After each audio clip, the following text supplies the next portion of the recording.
Hello, my name is Josh Powers and I'm a 3D artist with Quixel. I've previously worked on many games over the past decade, including Doom, Call of Duty, Halo, and Borderlands. Today I'm going to show you a bit of the process that I use to build environments inside the Unity game engine, exclusively using assets curated from Quixel's Megascans.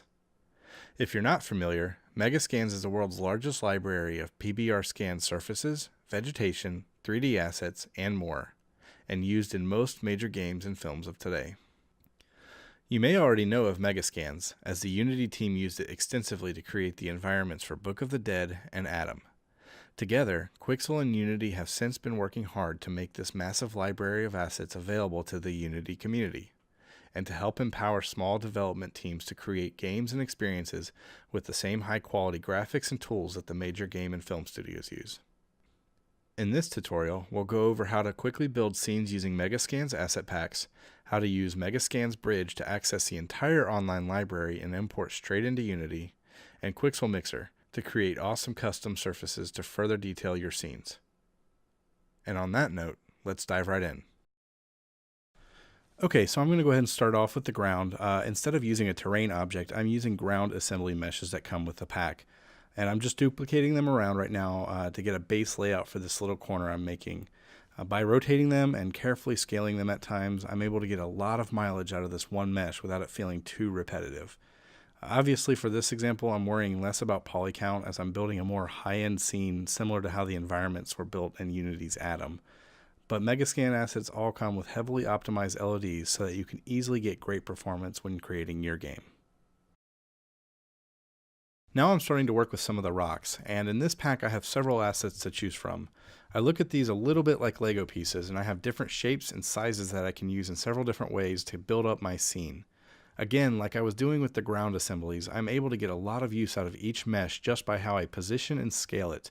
You can also add vegetation, decals, and other smaller props to help stretch this further to give a unique appearance while using just a small set of assets. You'll notice that most of the larger rock pieces have open faces.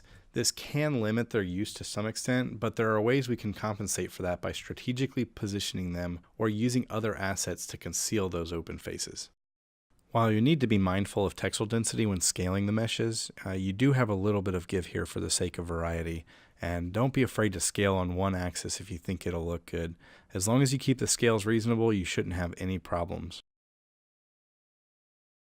Here I'm covering a pretty noticeable seam between two meshes with another rock. This not only hides the seam, but it also creates a bit of a visual breakup between the two identical cliff meshes. And now I'm adding some more rocks at the base of the bigger rock I used to cover the seam to help its transition to the ground. Here I'm wanting to create some more visual interest with the rock faces by having a bit of a tiered look instead of everything being vertical. And now I'm creating an end cap or termination point for the cliff mesh. While this scene is something of a diorama, I don't want to have open faces visible from anywhere within what I would consider the play space. I'm adding some ground assemblies up above, and now some rocks.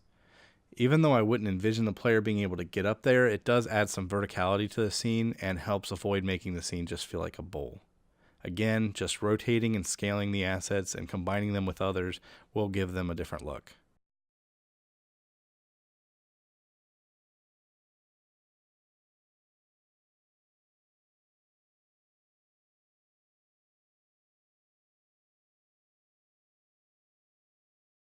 Every so often, I like to rotate around the scene a little bit to make sure that everything's staying on track. I also use this opportunity to make small tweaks and adjustments to assets that I've already placed. Now that I have a bit of a base to work with, I'm going to go ahead and start playing with some of the post-process settings. When you do this is entirely up to you. I personally like to get a little bit of the groundwork laid out and then do a first pass to help set the tone for the scene early on and then adjust it as I get further along.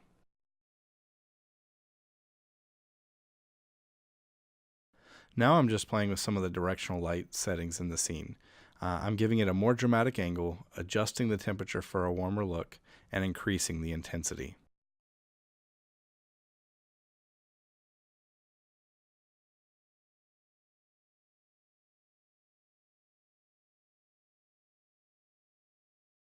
Alright, let's start getting some trees in there. I'm placing a tree in the upper area I created earlier to help break up the silhouette of the rocks. I'll add some more rocks and vegetation later on to help push this further. Now I'm placing the same tree in the main play space on its side to start adding some interesting detail to the ground.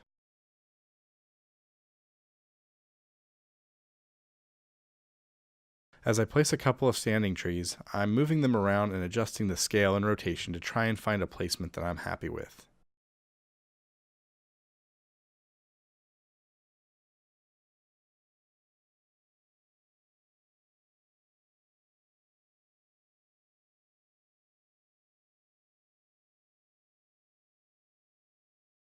I've positioned the camera back to show most of the scene, so that way I can check on my composition from time to time.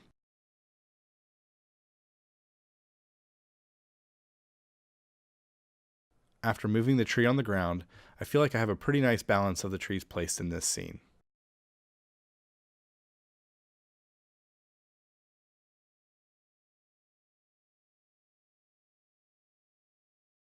Now I'm going to swap out some of the ground assemblies with a less rocky variant. This will help break up the ground visually, but I could also use it as a bit of a path or trail for the player to follow if I wanted to. Since the sandy ground asset has a bit less height to it than the rockier one, the base of the fallen tree has become visible. So I'm just going to play with that a little more and sink it back down.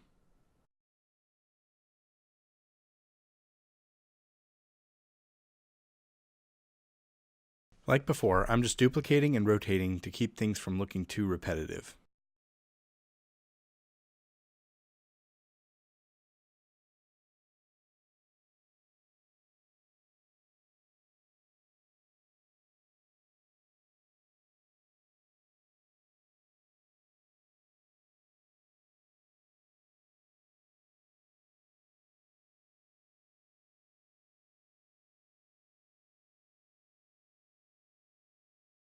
I noticed that the shadowed areas in the scene are a bit too dark, so I'm going to change the environment lighting from skybox to gradient.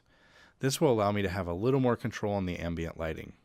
With the values I chose, the shadowed areas are a little more visible, and there's also a bit of color as well.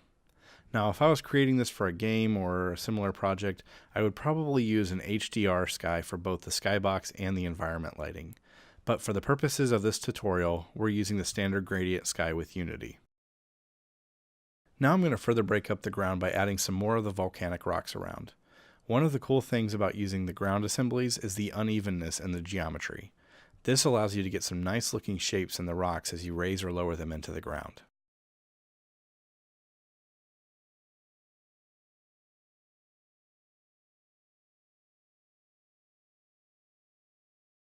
Here's an instance where I thought a rock might work in one area, but quickly decided it would be better off up against the rock face instead.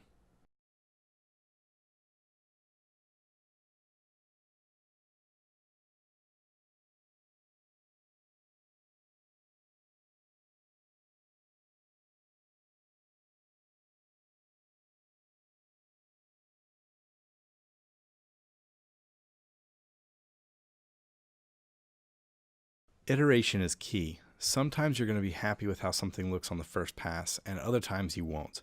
And in some cases, things might look good at first, but once you add a few other pieces to the scene, suddenly that thing that worked before no longer fits, and you'll need to adjust or even delete.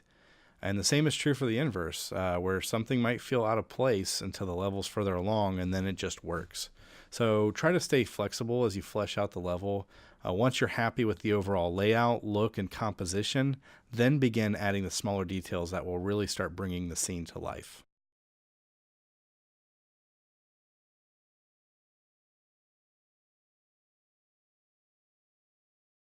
Here's another example of how you can get some cool looking shapes by sinking rocks into the ground.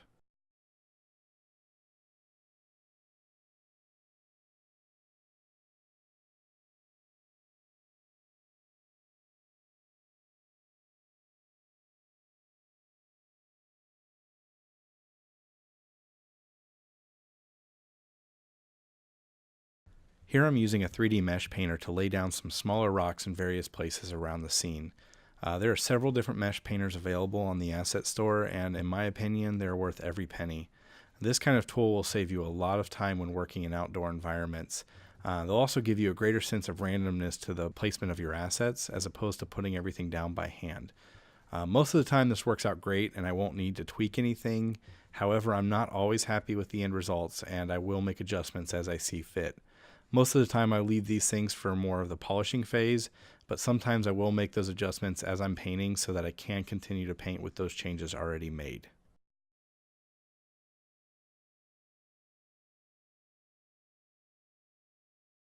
In this particular scene, I decided to place the vegetation by hand. Because most of the plants have more of a shrub or even small tree look to them, I wanted to be more intentional with their placement, rotation, and scale.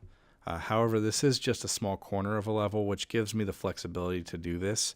If I was building a level that was 5 or 10 or even 50 times larger than this area, or I was laying down more traditional grass tufts, I would certainly be leveraging the 3D Mesh Painter again.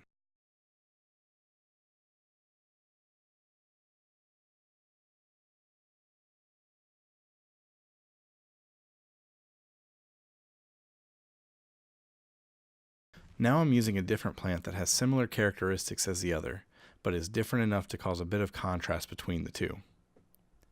One of the nice things about this plant set is that it comes with a couple of ground prefabs made up of twigs and small branches.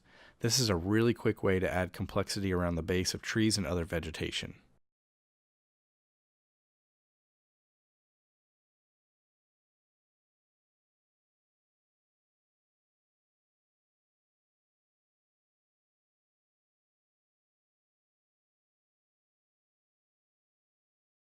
As I mentioned before, I'm placing these by hand so that I have more control over what plant goes where.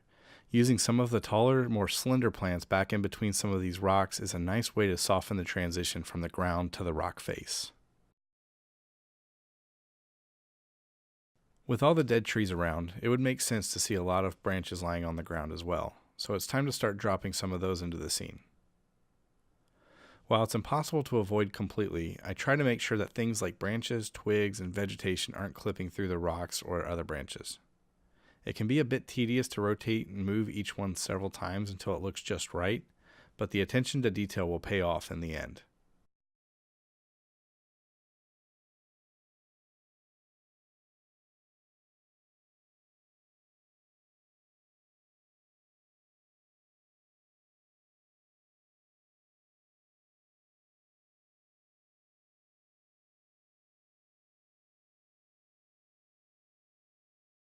I also like to make sure I even have a little bit of detail in small crevices or nooks that will not likely have much screen space.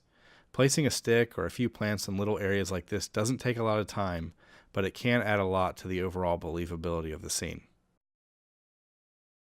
Overall, the scene is looking pretty monochromatic, so I'm adding a few of these green and yellow plants around to give it some much needed splashes of color.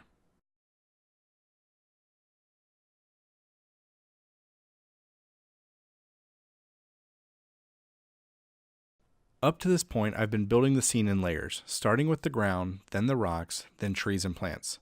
But now that the major components are in place, I'm shifting into a polish mode and I'm adding or adjusting assets wherever I feel it's needed.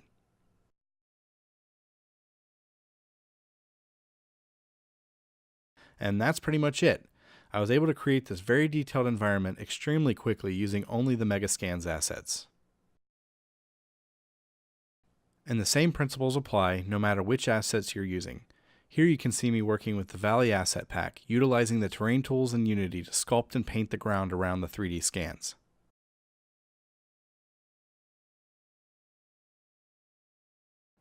This is also an instance where I relied heavily on a 3D Mesh Painter to paint down the majority of the vegetation in the scene.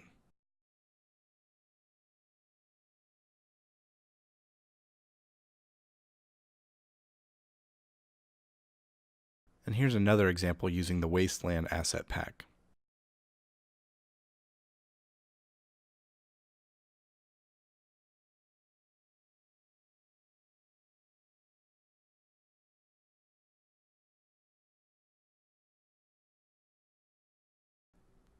Let's say that you want to use a different asset from the Megascans library.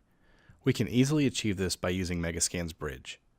With Bridge, you can download anything from the entire library, then export it to your 3D package. And we're adding lots of new assets to the library every day to give you an endless variety to choose from. Before we download anything, we want to make sure that we have our directory settings properly assigned. Once those are set, click Save. Now we're ready to search for an asset. I'll do a search for Rocks 3D, which will exclude tiling surfaces and only show me 3D scans. We'll scroll around a little bit and look for something that might fit with the theme of the lava field pack.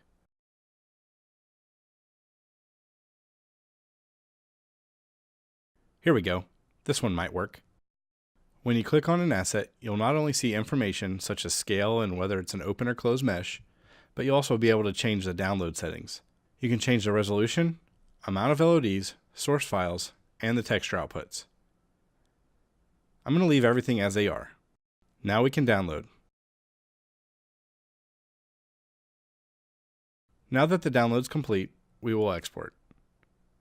The export options are limited to what you've downloaded, which in this case is 4K textures and JPEGs, so there's nothing to change. And for the application setting, we'll simply change this to Unity and then click Export. Now we need to install the Megascans importer. Simply go up to Asset, Import Package, and click on Custom Package. Find the Megascans importer package and click Open. We'll click Import here. Now we have a window pop up. We just want to make sure the import path and asset prefix are consistent with the package we're assigning them to. In this case, lava field is already being used, so we can go ahead and close the window. Now that the importer is installed, we can go ahead and find the exported QXL file from Bridge and drag it into the Assets folder in Unity. It might take a few minutes to get everything imported. Now we'll find the prefab folder and drag the prefab into the scene, and voila! This process is fully automated, which means you spend less time with the tedious technical work and more time creating art. Though there are thousands of surfaces to choose from in the Megascans library, sometimes your scene might require something a bit more custom. This is where Quixel Mixer comes into play. I can take several scan surfaces and combine them to create something unique.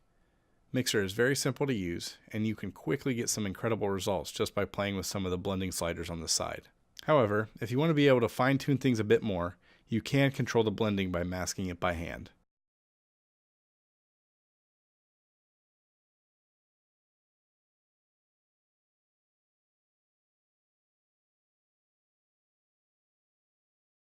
I don't like these rocks in the grassier areas of the surface, so I'm going to go ahead and use the displacement layer above to control where they come through.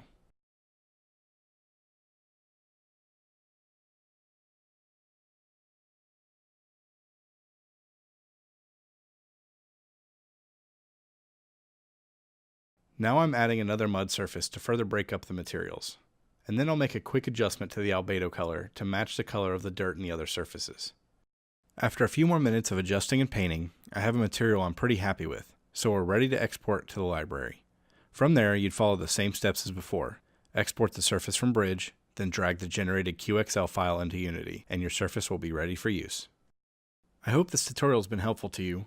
Be sure to click subscribe and keep an eye out for more great videos from the Quixel team. Thanks for watching.